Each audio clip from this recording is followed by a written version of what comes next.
Y la semana pasada yo creo que todos hemos sido sorprendidos con la noticia ahí del fallecimiento de uno de los actores que componían ahí la serie Friends, ¿cierto? Y el actor Matthew Perry, y que falleció, y mucha gente como que rescató un poco la temática de la serie, lamentando su partida. Y de verdad que era una serie que, como dice el nombre, Amigos, que fue transmitida ahí entre 94 y 2004. Así que si usted nació después de eso, quizás no sepa de lo que estamos hablando.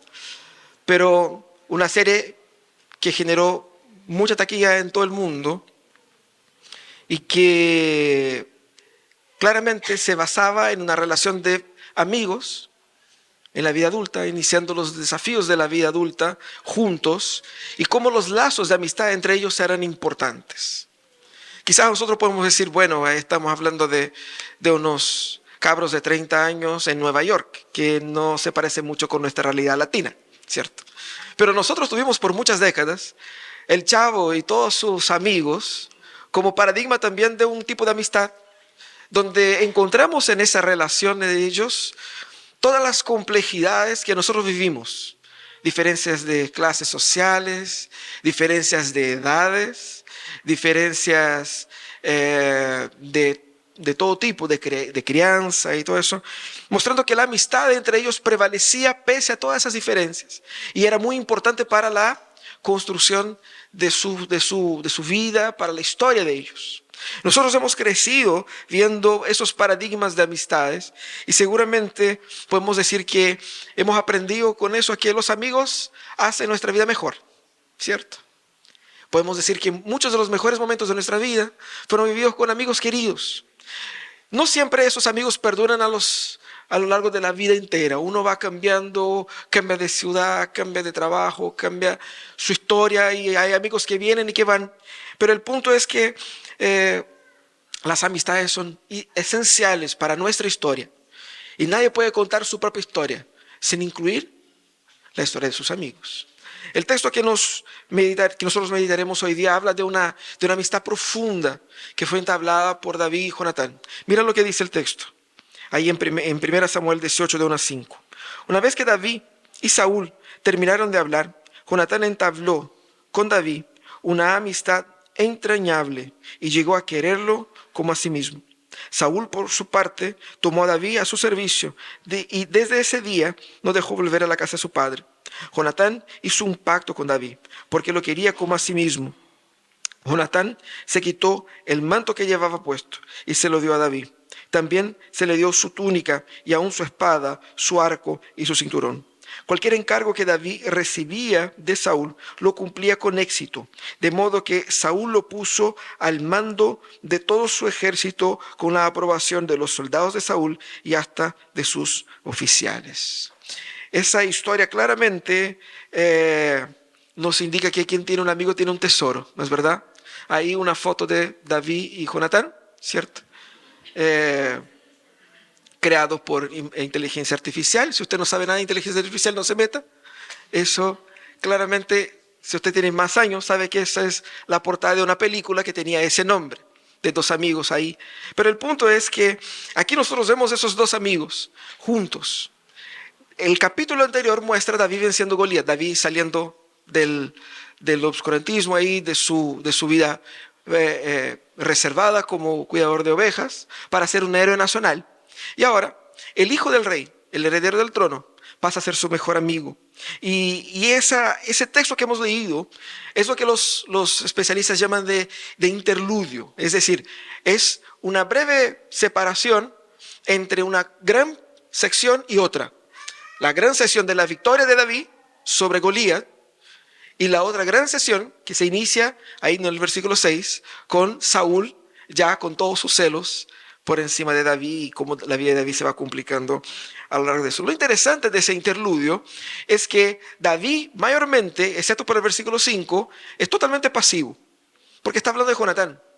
Jonatán lo amó, Jonatán se encariñó de él, Jonatán se hizo un pacto con él, Jonatán le dio cosas a David. Entonces habla de la actitud de Jonatán, habla también de la actitud de Saúl, que Saúl lo trajo para su palacio, lo tuvo ahí, lo conservó ahí, y que Saúl le daba cosas y ahí David entonces actuaba. Muestra esa amistad de David y Jonatán claramente en evidente contraste con la pesadez de Saúl hacia David.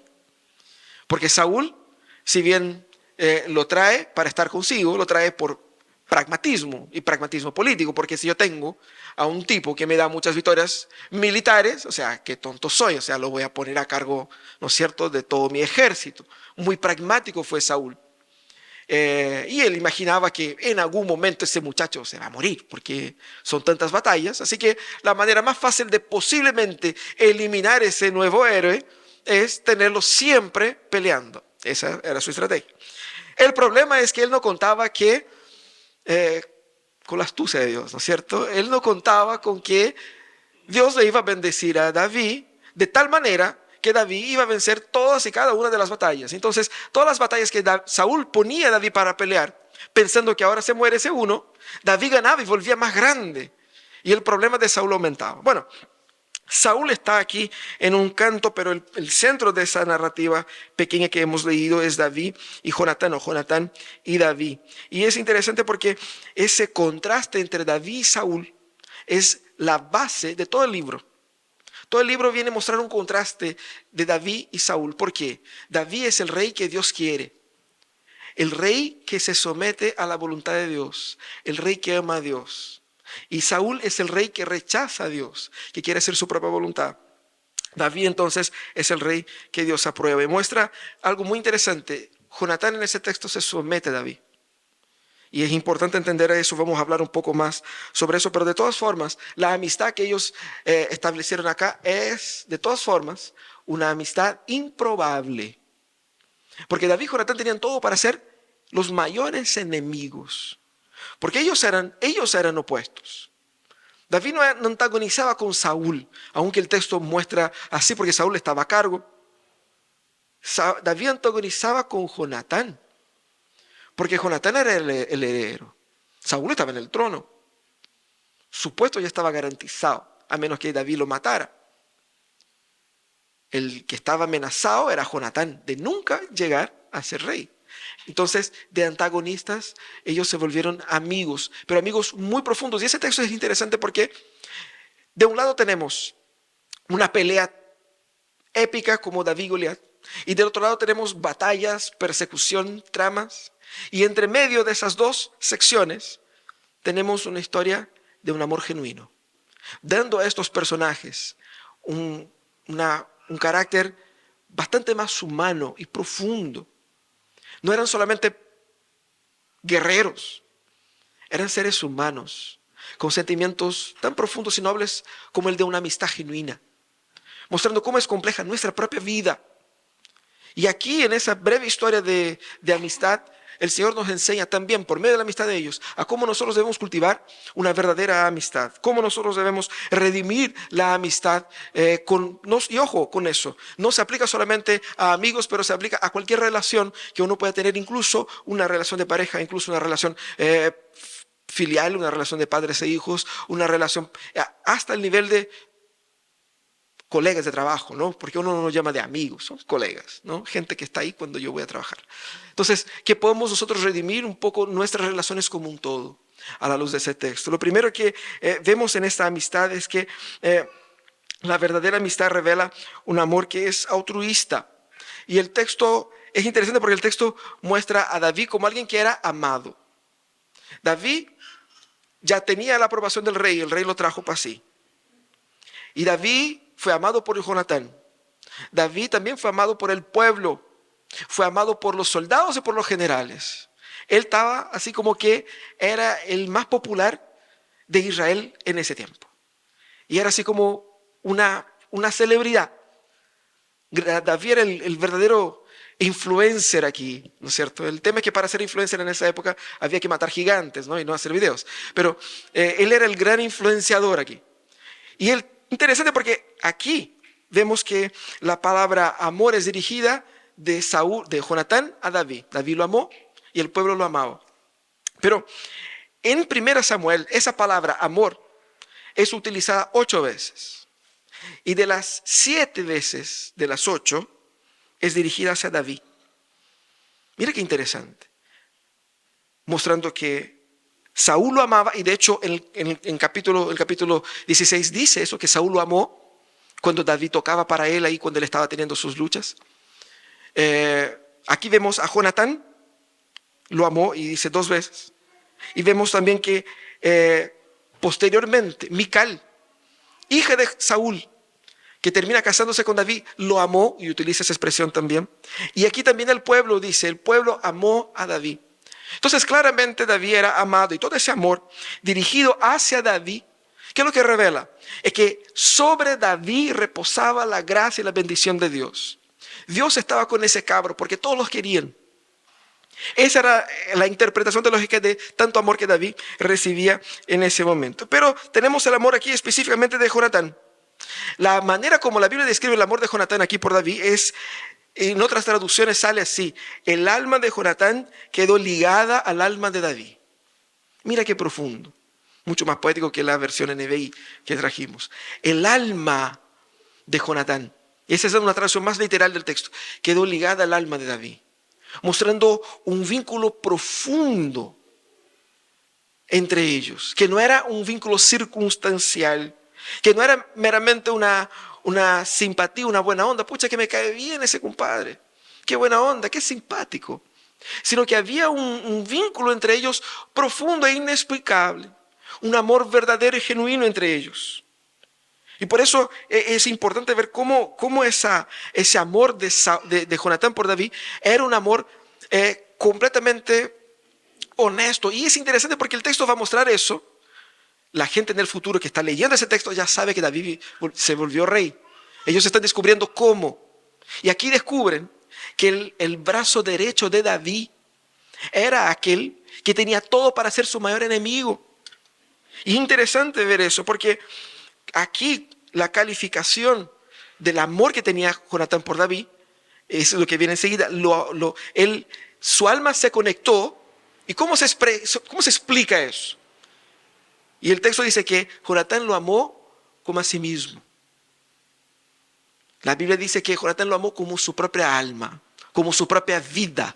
La palabra es vida, literalmente. ¿Cómo calificamos ese amor? Un amor que ama al otro como a sí mismo. Ya escuchamos eso en algún lugar, ¿no? Amar al otro, al prójimo, como a sí mismo. Mira qué interesante, porque la definición que da el texto de amor por David es de un amor sin condiciones. Jonatán no amó a David porque David hizo tal y tales cosas. Jonatán no amó a David porque David se portó bien con él, porque David le respondía a los WhatsApp y no lo dejaba en visto, porque David siempre estaba ahí por él. El amor de Jonatán por David no tenía exigencias, no tenía condiciones. Era un amor que simplemente amaba independientemente de las circunstancias y de los hechos. Nosotros debemos ver que es exactamente el amor que Dios quiere que nosotros tengamos. Jonatán tenía todo para, en ese momento, no amar a David así. Porque David era su antagonista. Él surgía como rey. Ustedes se acuerdan la semana pasada que hablamos que estaban ahí el gigante. Nadie quiso pelear con el gigante, ni Jonatán, que era el brazo derecho del rey, que había ganado batallas anteriormente. Jonatán no se metió ahí. Se metió David. Y uno podría decir que con celos, con todo derecho, si alguien aquí tendría derecho a tener celos de alguien, era Jonatán. Porque David se robaba todas las miradas. Al punto, no de ofuscar Jonatán, ya estaba ofuscando al propio rey. De tan grande que se puso David. Ya estaba amenazando la sucesión y todos esos planes. David se robaba todas las luces.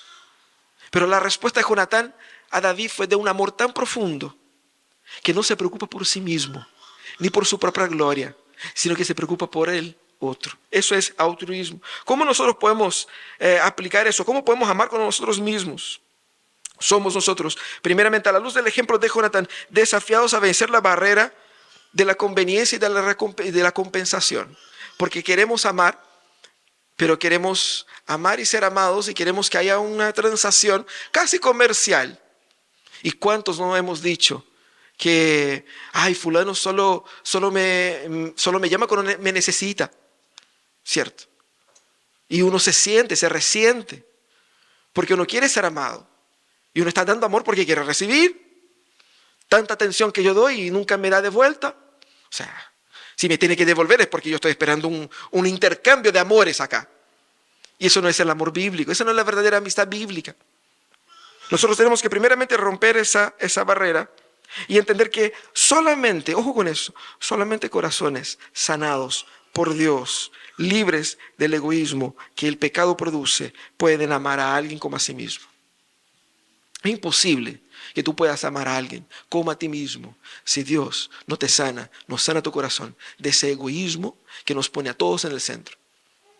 Y uno va a decir, no, si yo no soy egoísta, es el más egoísta, es el egoísta ciego, que no sabe que es egoísta, que simplemente piensa que es justo. No, el Espíritu Santo nos libra de esa amarra que nos hace pensar que nosotros somos el centro del universo, que todos nos deben amor y atención y que por lo tanto me deben a mí amar y no yo debo amar a otros. El Evangelio es interesante porque aquí vemos el amor de Jonatán con David, pero Jesucristo va a poner eso en otro nivel. Va a decir, no tiene que amar solamente a sus amigos, porque hasta los paganos hacen eso. Ustedes tienen que amar a sus enemigos. Y él da un ejemplo ahí para los hebreos, diciendo, mira el ejemplo del buen samaritano. Él amó a un desconocido, a un antagonista que no era de su misma nacionalidad, de su misma religión. El Evangelio expande, mostrando que es imposible ser discípulo de Jesús sin negarse a sí mismo. De igual manera, es imposible construir una verdadera amistad bíblica sin que yo me niegue a mí mismo. El amor por el otro tiene que ser un amor que es construido con base a ese amor altruista. También vemos que la verdadera amistad expresa cuidado mutuo. Ellos hicieron un pacto. El texto muestra una progresión en el amor de Jonatán por David. Dice que el alma de Jonatán se unió a la de David y lo amó como a sí mismo. Luego hicieron un pacto, porque Jonatán lo amaba como a sí mismo. Y luego Jonatán entregó su manto real, sus armas reales a David, como muestra de ese amor y de ese compromiso. ¿Pero qué significa ese pacto? Hicieron un pacto. En Brasil, cuando alguien pelea, cuando los amigos pelean y después se vuelven a ser amigos, le hacen así como el pacto del dedito para hacer que estamos de bien, ¿no es cierto? Y hacemos así y ya. Entonces ya se terminó la pelea, somos de nuevo amigos, ¿no? ¿Qué pacto es ese? ¿Por qué tenía que hacer un pacto? O sea, ¿qué onda? Simplemente sean amigos y salgan a carretear, a comer, a jugar la pelota, no sé. ¿Para qué un pacto? Es importante porque Jonatán en ese momento era el príncipe de Israel. Tenía el rey y él era el sucesor, el segundo en la línea real. Y tenía obviamente derechos, privilegios y tenía una autoridad real ahí. Y David era una estrella en ascensión. No era nada. No tenía poder propio. Era un poder que el rey le delegaba. Jonatán tenía toda esa autoridad. Y al momento que David pasa a vivir en el palacio, ahí como vemos en el versículo 2, va claramente ubicándose en un espacio donde está Jonatán, ocupando los mismos espacios, trabajando en la misma oficina, el héroe de la nación con el hijo del rey. Y no solamente el antagonismo, en el corazón de ellos puede decir que el corazón de ellos estaba todo ok, pero no son solamente ellos que se oponen. Estamos hablando de puestos reales, puestos gubernamentales, en que la gente le gusta un cagüín, ¿cierto? Y la gente le gusta ver el circo quemarse. Entonces empieza así, no, que David, mira, ahí te van a cerrochar el piso rapidito. Ese uno, no sé qué, y empieza a hablar y ellos sabían de eso. ¿Y dónde está el poder? Está ahí toda la corrupción humana y todos los trajines que uno va y trata de hacerlo. Entonces, por estar en esa situación incómoda, David en esa situación incómoda, porque Jonatán puede decir al rey, ¿sabe qué? A ese uno hay que eliminarlo porque me está haciendo sombra y no me gusta, no me cae bien. Él podría haber hecho eso. No era lo correcto. Pero todo el relato de Jonatán en las Escrituras muestra que él tenía un corazón alineado con el Señor. Y la amistad de Jonatán con David muestra cómo su corazón estaba en línea con Dios, con lo que Dios estaba haciendo. Y aquí vemos que en ese pacto, lo que ellos hacen es un acuerdo entre ellos para protegerse mutuamente. ¿Por qué? Jonatán ya imaginaba a David como sucesor de su padre. ¿Y qué pasa cuando el nuevo rey llega al poder? La familia del anterior tiene que morir. No, sí. No es como acá, que uno pierde las elecciones y siguen ahí para postular de nuevo. No, se elimina. Entonces, eso era un peligro futuro que incluso Jonatán le dice a David, en el capítulo 22, donde va a decir, mira, ¿sabe qué? Cuando llegues al poder, no mates a mi familia. Se lo dice así. ¿Por qué? Porque era un derecho y casi una necesidad del rey de turno de eliminar y cortar de vez por raíz la familia de la genealogía anterior. Por lo tanto, ese pacto era un pacto para protegerse, para que ellos se protegieran, tanto David de Jonatán como Jonatán de David. Y eso es lo que hacen ellos. La idea aquí es que ellos sellaron la paz en esa amistad, en ese acuerdo entre ellos, para garantizar que nada, ni entre ellos, ni circunstancialmente iba a destruir esa amistad. Mira qué hermoso. Ellos se estaban cuidando mutuamente, no solamente en aquel momento, pero también en el futuro. Mostrando que las relaciones, hermanos, relaciones son complicadas. Queremos relaciones así planitas. Así que gente que nunca tiene problemas, nunca tiene crisis, nunca tiene dramas. Pero no es así. Y aunque tú no tengas crisis, el mundo alrededor en la que estás puede ser muy caótico. Y tú no tienes culpa de eso. Y ni tienes cómo arreglarlo. Y por eso sufrimos. Lo que hicieron aquí ellos fue garantizar que el amor y el cuidado de ellos no sería rehén de las circunstancias. Y que ellos se comprometían realmente de cuidar uno al otro mientras ellos estaban a cargo de sus vidas. Claramente, el pacto entre ellos no era un detalle menor. Ahora, el pacto aquí era la comprensión de que la amistad de ellos se iba a imponer pese a esos problemas. Y destaca la decisión de ser amigos, incluso en días malos. ¿Cómo nos cuesta ser amigos en los días malos? ¿Cómo nos cuesta ser amigos cuando hay plata de por medio? Si usted quiere perder un amigo, ve a hacer un negocio con él. Abre un negocio, vamos a ser socios. Es perder un amigo. Donde hay plata, hay problema. ¿Sí o no? Nosotros en el Instituto Bíblico decíamos que a los mejores amigos no nos quedábamos en la misma habitación, compartiendo pieza. Porque queríamos mantener esa amistad.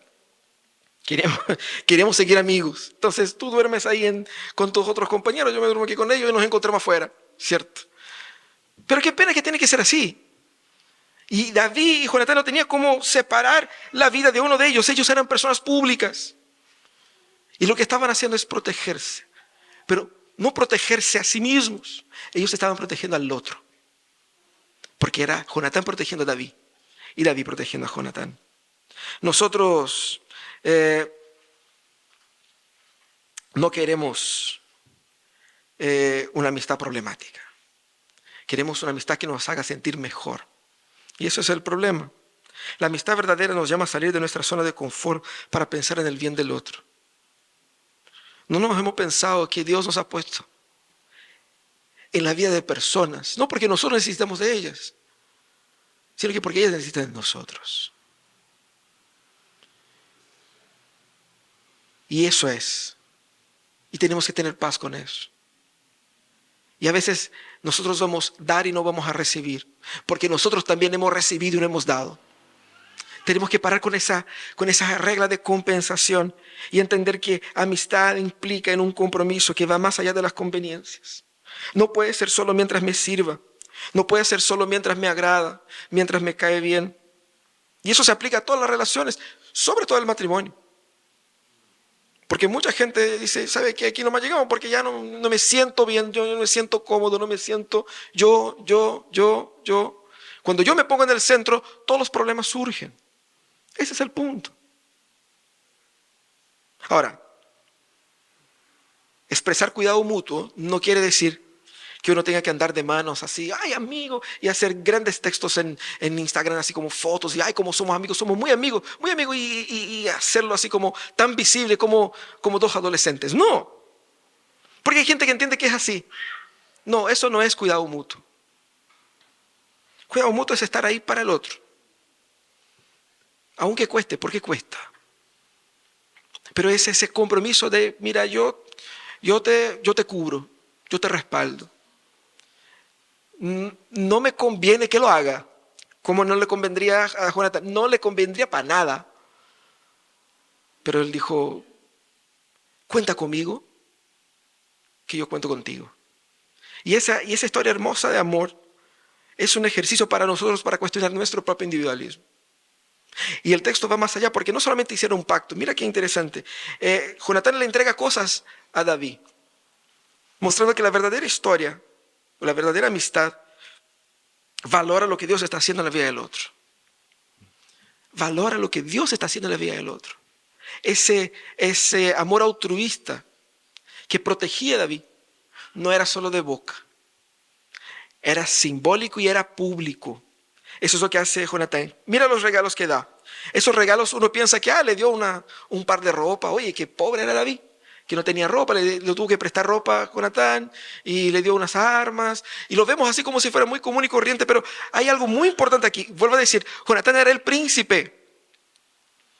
El capítulo 13 dice que en todo Israel solo habían 2 espadas, de Saúl y de Jonatán. Tanto que David derrota al gigante como con su piedra, con una honda, la piedra, y cuando le corta la cabeza con la misma espada de Goliat. Porque él no tenía. El ejército no tenía. ¿Cómo luchaban? No sé. Pero eso es lo que dice el texto. ¿Y qué dice acá? Dice que Jonatán toma primeramente su manto. El manto no solamente era una ropa cualquiera, era la marca de la identidad real. Era el manto real, era la ropa del rey, del hijo del rey, que identificaba su rango. Ustedes saben que en el ejército ahí todos tienen su indumentaria, ¿no es cierto? Así como que identifica su rango, su postura. Y qué raro, mira lo que hace Jonatán. Bien al inicio de la historia de David, le da su manto a David. La armadura de Saúl no sirvió en David, pero el manto de Jonatán sí. Mira que no solamente el manto como una muestra de que ya desde aquel momento Jonatán veía a David como alguien superior a él, sometiéndose a David, identificando en David autoridad. También las armas que él da a David. Las armas eran, y vemos aquí eso que va de mayor a menor también. El manto, la túnica y luego las armas. Las armas desde la espada, la más importante, hasta la más sencilla. Y las armas aquí muestran que David era reconocido por Saúl o por Jonatán como aquel que Dios había puesto el poder de libertar el pueblo. Jonatán se deshace de su cargo, se deshace de sus privilegios, se deshace de su autoridad y le da a David, reconociendo en David lo que Dios ya había mostrado a David cuando él fue ungido, al pueblo cuando él derrota a Goliat. ¿Qué es lo que hace Jonatán? Reconoce que Dios ha escrito una historia diferente de la que él pensaba para sí mismo y para el pueblo. Jonatán está en sincronía con lo que Dios está haciendo. Y por amar a Dios y al plan de Dios, él ama al hombre que Dios puso en su lugar. Qué difícil negarse a sí mismo, negar su rango, su cargo, su autoridad, su fama por otro. Pero ese otro no es su amigo, no es su enemigo, sino que es su amigo, es su mejor amigo. Alguien que uno lo ama como a sí mismo y que puede hacer todo eso sin envidia, sin rencor. Claramente, al entregar las espadas o a la espada o las armas a David, él se sujeta a David. Y esa sumisión, el reconocimiento de que Dios había escogido a David y no a él. cómo es importante que nosotros podamos no solamente asumir el llamado de Dios para nosotros, pero asumir lo que Dios está haciendo en la vida de los otros y cooperar con eso. A veces estamos tan centrados en nuestra historia, en lo que Dios está haciendo en nuestras vidas, que no queremos ser instrumentos de Dios para que su voluntad sea hecha en la vida de otros. Queremos ocupar el lugar protagónico de esa historia, pero no todos pueden ser protagonistas. Cristo es el gran protagonista. Y Cristo es protagonista aquí en la figura de David. Porque Cristo es el verdadero rey de esa historia. Amar entonces es siempre someterse al otro. Es abandonar la disputa por estar a la par. Por eso eso está en lugar común cuando nosotros decimos que queremos relaciones ecuánimes, queremos estar así como a la par uno al otro. Eso no es lo que la Biblia enseña para las relaciones. La Biblia enseña que las relaciones es el otro por encima de mí. No quiero estar a la par de nadie. El otro tiene que ser primero. Sometémonos unos a otros. Ese es el mandato de Cristo. Ese es el mandato de Cristo en las amistades, en el matrimonio, en el trabajo. Pero mi jefe es pagano. Problema de él. Y tú no lo eres. Tú eres cristiano. El llamado es para ti. Entonces nosotros debemos abandonar esa lucha por ser reconocido, por tener atención, y a veces cobramos atención, que no nos han llamado, que no nos han querido, nos sentimos, y muchas veces es verdadero. El punto es, debemos llevar todas nuestras quejas y nuestras angustias primeramente a Jehová, pero entender que el Señor que nos cuida va a poner un Jonatán y un David en nuestras vidas. Pero aunque Dios no ponga ningún Jonatán y ningún David en tu vida, Él va a estar ahí, supliéndote de toda necesidad emocional que necesitas. Y tenemos que recurrir al Señor para encontrar en el Señor paz emocional también. Cuando no nos sentimos amados y recurrimos a la cruz para ver que sí somos amados. Pero interesante porque aquí, en el caso de David y Jonatán, esa entrega mutua no era simplemente un Jonatán que dijo, ¿sabe qué? Ya no tengo otra opción, así que quédate con eso nomás, no me importa. No quiero saber nada más del reino, no me importa, así que quédate nomás. No era una renuncia ciega, no era una renuncia forzada, bueno, sería forzada en algún momento, pero era una renuncia voluntaria. Jonatán quería que David prosperara. Mira qué hermoso. Porque la prosperidad de David era la caída de la casa de Saúl. La prosperidad de David era la no prosperidad de su propia familia, de sus propios descendientes. Pero aún así, él amaba a David y quería la prosperidad de David, porque él confiaba en la historia que Dios estaba escribiendo para su pueblo por medio de David. David era escogido por Dios, y por amar a Dios y por amar a la historia de Dios, él amó a David y se sometió a esa historia. Seguramente nosotros vemos eso y decimos, pastor, todo eso es muy lindo, pero la vida real no es así. ¿Quién va a amar así? Eso es cuento de hadas. Eso no pasa, eso no hay cómo. Y de verdad parece todo muy distópico, muy distante de la realidad. Pero esta sería solamente una historia bonita de amor entre amigos, una historia motivacional para hacer con que tú te sientas bien, animado, mira qué bonito. Si no fuera por el amigo supremo que David representaba aquí. David no representaba a sí mismo. David representaba al Rey eterno que vendría por medio de él. Si no fuera por el amigo supremo que David representaba, esa historia no tiene sentido. Ese amigo supremo, hijo de David, es el amigo que a nosotros nos unió, que nos unió con el Padre, cuando nosotros éramos sus enemigos. Ese amigo supremo fue quien pagó el precio para pacificarnos, establecer la paz entre nosotros y Dios. Ese amigo supremo fue quien nos transformó, cambió nuestra historia. Y no nos hizo solamente amigos de Él, nos hizo más que amigos. Nos permitió ser hermanos. Porque la Biblia dice que nosotros somos coherederos con Cristo. Haciendo con que nosotros pudiéramos pertenecer a la misma casa, tener el mismo nombre, participar de la misma mesa, acceder a los mismos derechos que Él mismo. Derechos exclusivos de Jesús, que ahora son entregados a nosotros. Ese es el amigo verdadero que ha transformado nuestra historia. Ese amigo verdadero mostró el verdadero altruismo cuando Él descendió desde el cielo para caminar en nuestras calles inmundas con un montón de gente pecadora por nosotros. Él no pensó en sí, sino que pensó en nosotros, el verdadero altruismo. Ese amigo verdadero mostró su cuidado por nosotros al hacer un pacto en el cual Él muere para que ese pacto sea cumplido.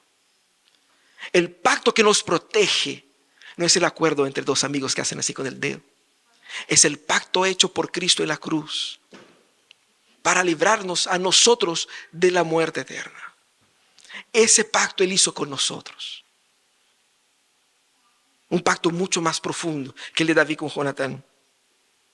Y por medio de ese pacto que Él hizo, Él nos viste con su propia ropa.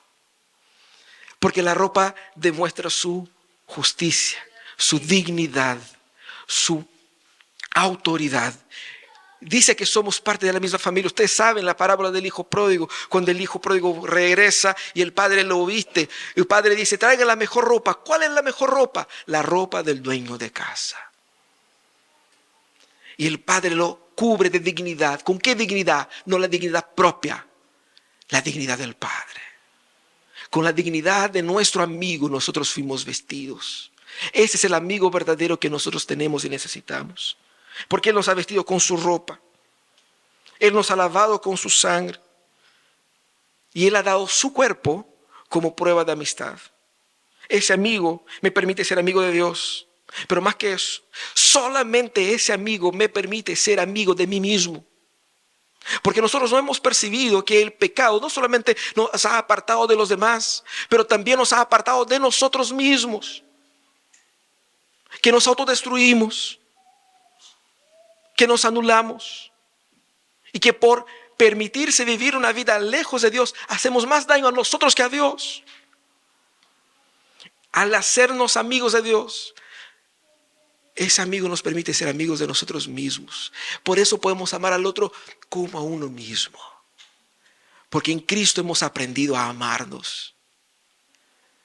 Y en Cristo hemos aprendido a amar al otro. Y es interesante porque Él me enseña lo que es amor. Necesitamos repensar todas nuestras amistades. Todas ellas, todas las relaciones que tenemos a los pies de la cruz. Porque la cruz me muestra el tipo de amigo que yo tengo. El tipo de amigo que nosotros tenemos. El tipo de amigo que Él es. Y el tipo de amigo que Él me hace ser. Porque la cruz me muestra mi pasado, pero también muestra mi futuro.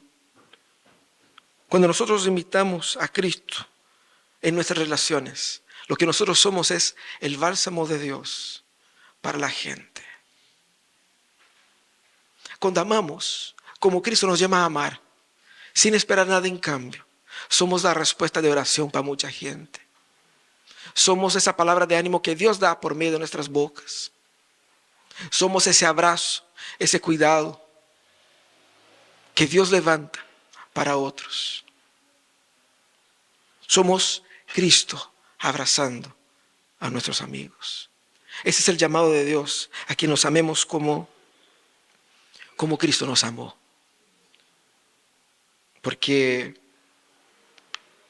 no tenemos nada en la vida que no sea el amor que tenemos en Cristo. Y amar en detrimento de uno, sin esperar recibir nada en cambio, es el amor de Jesús. Es el amor que redime la verdadera amistad en nuestras vidas. Vamos a orar. Vamos a pedir que Dios nos dé de su gracia para construir amistades así, vidas así.